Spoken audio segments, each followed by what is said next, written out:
다 함께 사도신경으로 신앙 고백하면서 11월 4일 새벽 기도회를 하나님 앞에 올려드리겠습니다.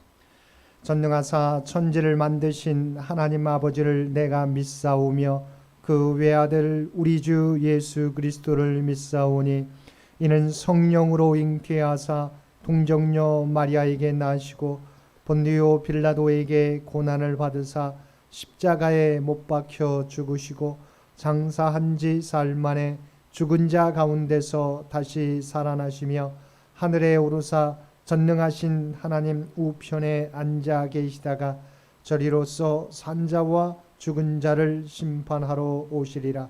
성령을 믿사오며 거룩한 공회와 성도가 서로 교통하는 것과 죄를 사하여 주시는 것과 몸이 다시 사는 것과 영원히 사는 것을 믿사옵나이다. 아멘. 우리 다 함께 찬송 263장 통합찬송가 197장입니다. 찬송 263장 통합찬송가 197장입니다.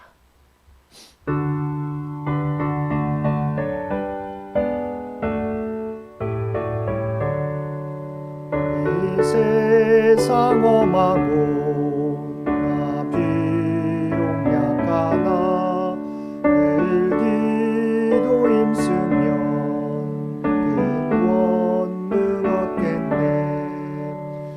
주의 은혜로 대속받아서 비와 같이 붉은 죄 가치겠네. 주님의 권능은 한없이 크오니 돌 같은 내 마음 못 녹여주소서. 주의 은혜로 대속받아서 비와 같이 붉은 죄 눈 가치겠네. 내 마음이 약하여 늘 넘어지오니 주 예수 임주사 굳세게 하소서. 주의 은혜로 대속받아서 비와 같이 붉은 죄 눈 가치겠네. 죄 사함 받은 후 새 사람 되어서 주 앞에 서는 날 늘 찬송하겠네. 주의 은혜로 대속받아서 비와 같이 붉은 죄 눈 가치겠네. 아멘.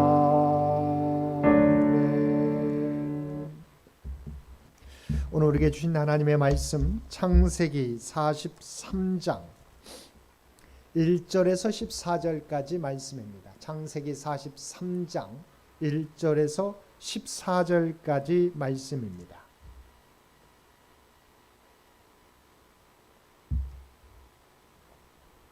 우리 주신 말씀 1절에서 14절까지 우리 한 절씩 교독합니다. 그 땅에 기근이 심하고 그들이 애굽에서 가져온 곡식을 다 먹음에 그 아버지가 그들에게 이르되 다시 가서 우리를 위하여 양식을 조금 사오라.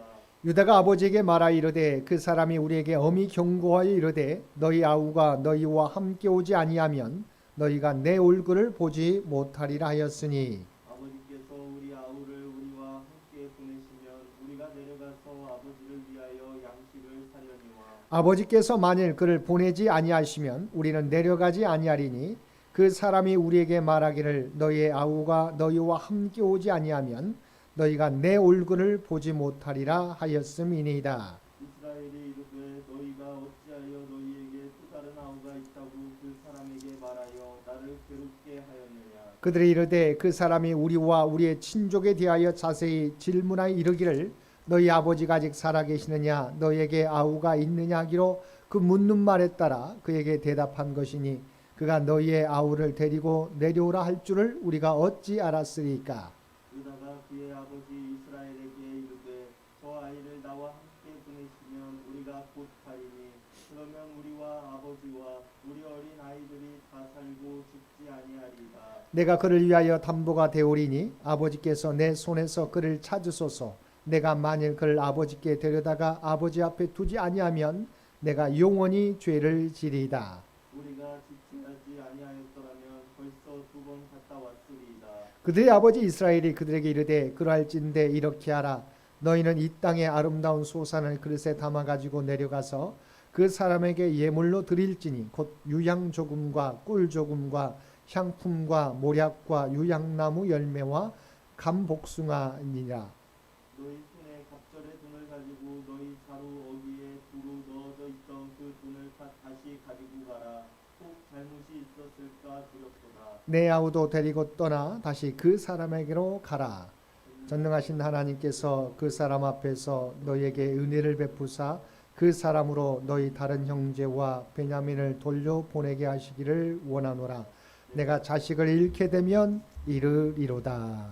아멘. 오늘도 새벽을 깨우고 말씀과 기도로 금요일 하루를 시작하는 우리 모든 성도들 가운데 하나님의 놀라운 은혜가 언제나 함께 하시기를 주님의 이름으로 간절히 축원드립니다. 오늘 본문은 야곱이 베냐민을 애굽으로 보내야만 하는 상황 속에서 그를 잃을 것을 두려워하여 갈등하다가 결국에는 베냐민을 애굽으로 데려가도록 허락하는 장면을 묘사하고 있습니다. 본문 1절은 그 땅의 기근이 심하고라고 시작하고 있습니다. 루벤의 설득에도 불구하고 야곱은 베냐민을 보내지 않았습니다.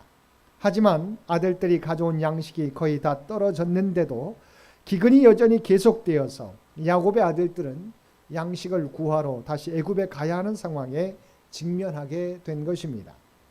유다는 애굽에 가서 양식을 사오라는 아버지의 명령에 대하여 막내 아우 베냐민과 함께하지 않고서는 애굽의 총리를 만날 수 없다고 하였습니다. 이는 요셉이 이전에 그의 형들에게 명한 바였습니다. 야곱의 아들들은 애굽 총리의 명령에 따라서 반드시 베냐민과 동행함으로 자신들이 정탐꾼이 아니라는 사실을 증명해야 했습니다. 그들에게 얻어야 할 곡식은 곧 생명이었고 그 생명을 얻기 위해서는 애굽 총리의 요구를 만족시켜야 했던 것입니다. 이러한 그들의 처지는 영적인 측면에서 볼 때 예수 그리스도로 말미암아 죄 씻음을 받아 의롭다고 인정받아야만 하나님의 얼굴을 뵙고 영생을 누릴 수 있는 모든 사람의 처지와 같다고 볼 수 있습니다. 누구든지 예수님이 없이는 하나님의 얼굴을 뵐 수 없으며 따라서 영생을 얻을 수 없는 것입니다. 왜 그렇습니까? 그래서 하나님께서 예수 그리스도를 구원 얻을 유일한 길로 정하셨기 때문입니다. 그러므로 하나님께 나아가고자 하는 자는 예수 그리스도를 믿음으로 그와 동행하며 그의 의를 힘입어야 하는 것입니다. 6절에 보면 야곱, 이스라엘은 아들들을 향하여 애굽 총리에게 공연히 아우가 있다고 말하여 자신을 괴롭게 했다고 책망하였습니다. 아들들을 향한 야곱, 이스라엘의 이러한 책망은 식량을 구해 와야만 하는 절박한 상황과 베냐민을 보내라는 애굽 총리의 요구 앞에서 이러지도 저러지도 못하는 어려운 문제에 직면한 야곱의 심정을 잘 대변해 주고 있습니다. 그러나 사실 야곱의 이러한 책망은 자신의 괴로운 심정에서 나온 탄식일 뿐 전혀 합리적이지 못했습니다.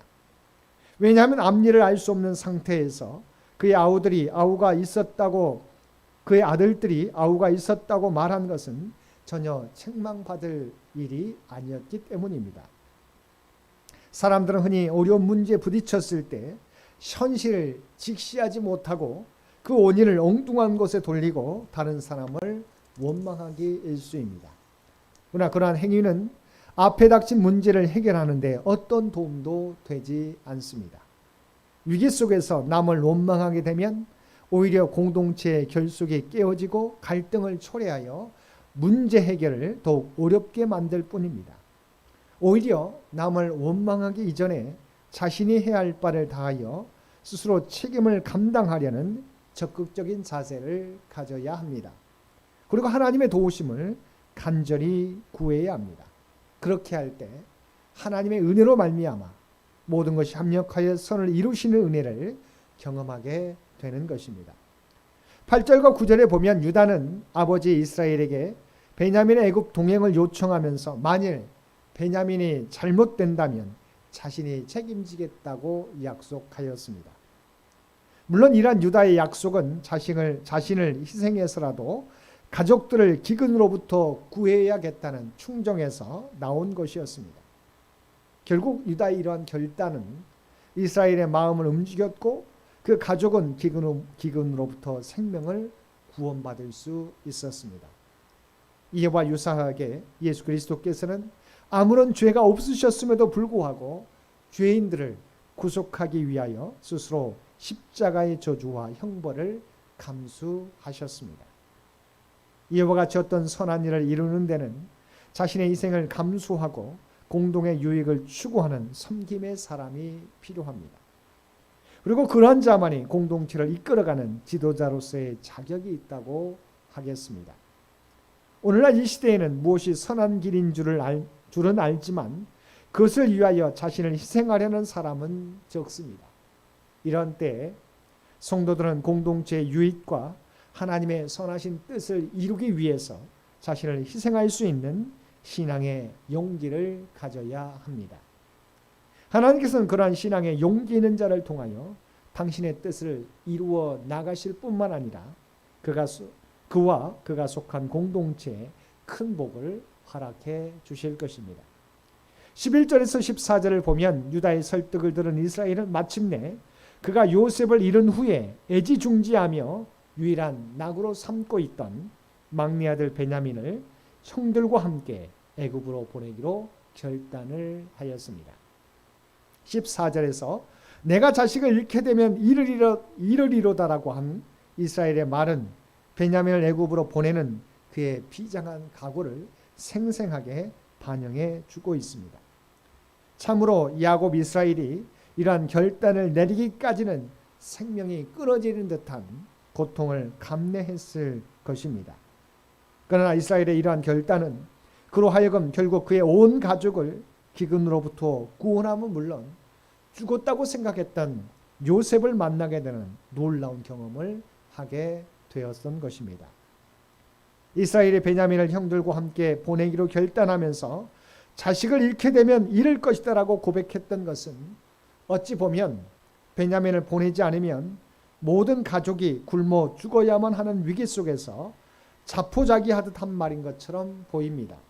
그러나 이는 결코 자포자기에서 한 말이 아니었습니다. 그것은 야곱이 먼저 전능하신 하나님께 은혜를 구한 후에 이 말을 한 데서 분명하게 알 수 있습니다. 즉 이스라엘의 고백은 하나님 앞에서 자신의 뜻을 포기하고 하나님의 뜻에 모든 것을 맡긴다는 적극적인 의미를 지니고 있습니다.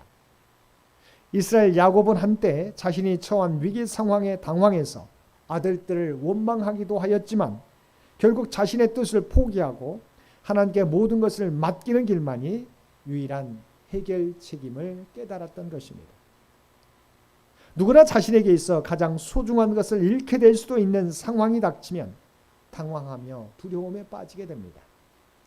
그래야 할 때 우리는 마음을 비우고 하나님의 뜻에 모든 것을 맡기는 결단을 내려야 합니다. 사실 인간이 아무리 노력해도 주어진 상황을 전혀 변화시킬 수 없는 때도 있습니다. 그러한 때에 인간이 자기의 뜻과 힘대로 상황을 바꾸어 보려고 하는 것은 참으로 어리석고 무모한 짓일 뿐만 아니라 그렇게 해서는 결코 문제 해결도 마음의 평안도 얻을 수 없습니다. 이러한 때 우리는 전능하신 하나님을 믿고 신뢰하며 모든 것을 그분의 뜻에 맡기고 설령 최악의 상황이 벌어진다 하더라도 담담하게 그 결과를 받아들이겠다는 마음의 여유를 가져야 합니다. 그렇게 할 때 우리는 아무리 연약한 상황 가운데 처한다 할지라도 야곱과 같이 우리의 열악한 상황을 축복으로 바꾸시는 하나님의 놀라운 은혜를 체험하게 될 것입니다. 사랑하는 성도 여러분, 야곱은 자신의 모든 생각과 인간적인 노력을 버리고 모든 문제를 전능하신 하나님의 능력과 주권에 맡길 때 모든 문제가 해결되는 복과 함께 자신의 생각지도 못한 은혜를 입게 되었던 것입니다. 우리 또한 모든 문제 해결자는 하나님이심을 분명하게 믿고 하나님께 모든 것을 의뢰할 때 이스라엘이 경험한 것과 같은 놀라운 은혜와 복을 경험하게 될 것입니다. 오늘도 하나님께 맡기는 삶이야말로 모든 문제 해결의 열쇠요 축복의 첩경이라는 사실을 믿고 하나님의 뜻에 순종하며 살겠노라고 결단하며 세상 가운데 나아가는 저와 여러분 모두가 되시기를 주님의 이름으로 간절히 축원드립니다. 함께 기도드리겠습니다. 사랑하는 충만하신 아버지 하나님, 우리가 내 계획과 내 판단과 내 생각을 내려놓고 하나님을 의지할 때 하나님께서 우리를 가장 복된 길로 인도하여 주실 줄 믿습니다. 우리 안에 있는 고집과 독선을 내려놓고 늘 주님만 의지하며 나가는 우리 모두가 되게 하여 주옵소서. 오늘도 나는 죽고 예수 그리스도가 주인 되시는 삶을 살아가는 저희 모두가 되게 하여 주옵소서. 특별히 이 나라 이 민족 가운데 함께해 주셔서 여러 가지 어려움들이 있습니다. 하나님께서 이 모든 문제도 주께서 친히 주장하시고 인도하여 주옵소서. 또한 창현재단과 창현의 가족들을 기억하여 주시고 오직 주의 도구로 쓰임받는 주의 재단과 주의 백성들 모두 되게 하여 주옵소서. 100주년을 향한 우리의 모든 계획과 기도 가운데 하나님께서 하나님의 지혜로 인도하여 주시기를 원합니다. 또한 우리가 서 있는 각자의 믿음의 자리에서 우리가 감당할 사역을 감당함으로 어두워져가는 세상은 소망이 점점 더 사라지는 이 세상 온전히 소망의 빛으로 비출 수 있는 우리 모두가 되도록 역사하여 주옵소서. 오늘도 우리에게 복된 하루를 허락해 주신 것 진심으로 감사드립니다. 오늘도 모든 것을 주 앞에 맡기며 우리에게 맡겨진 사명 감당하며 살아가는 우리 모두가 되게 하여 주옵소서. 이제는 우리 주 예수 그리스도의 은혜와 아버지 하나님의 극진하신 사랑하심과 성령님의 세상 끝날까지 우리와 함께 하시며 동행하시며 인도하시는 놀라운 교통의 역사가 오늘도 주신 말씀을 따라 내 생각과 내 고집과 아집을 다 십자가 앞에 내려놓고 오직 하나님 앞에 맡기며 나아가겠노라고 결단하며 세상 가운데 나아가는 사랑하는 주의 백성들과 그의 가정과 산업의 터전 위에 이제로부터 영원토록 함께 해주시기를 우리 주 예수님의 이름으로 간절히 축원하옵나이다. 아멘. 여러분 기도하실 때 오늘 주신 말씀을 위해서 이 나라 이 민족을 위해서 창현재단을 위해서 창현의 가족들을 위해서 기도해 주시고 각자의 기도 제목 가지고 하나님 앞에 더욱더 가까이 나아가시기를 바랍니다.